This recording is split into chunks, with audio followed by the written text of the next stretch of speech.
The first one I guess I'll do is my thoughts on the Levan Dave Chaffee match. I kind of alluded to it earlier in my earlier video that I didn't feel like Dave gave himself a good enough chance to apply the kind of strength and pressure that we all know Dave has.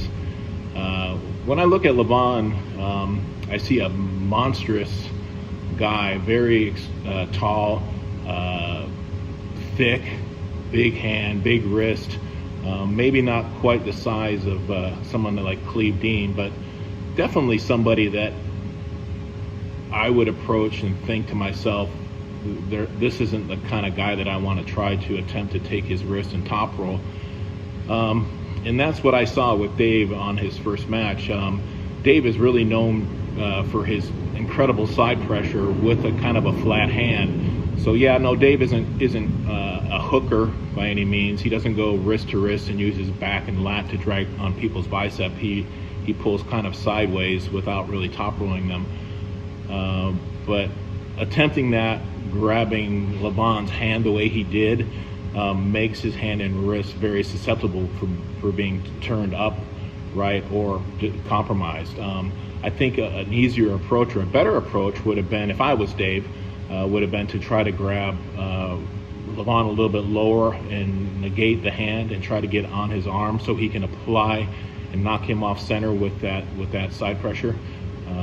We've yet to see how strong Levan's joints are, his connective tissue to go sideways, arm to arm. Yes, he's super strong with the back pressure and he's super strong with the hand and wrist, and his cupping is seemingly incredible.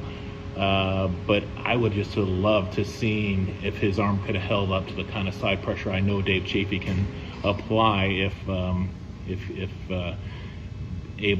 he was able to get into that kind of position. So anyway, that's my thoughts on the Dave Chaffee Levan. I mean, I don't mean to take anything away from Levan. I don't know anything about Levan. I don't know. Maybe he's impossible to beat right now, even in a hook. Maybe his inside arm pressure is off the charts, and maybe Dave felt that and decided that the only way to approach the match was to try to go outside. But it just seemed very strange to me that Dave Chaffee, just knowing him, would be trying to do back pressure and top roll. But anyway, that's my thoughts, and we'll see you either tomorrow or in a couple days. Thanks.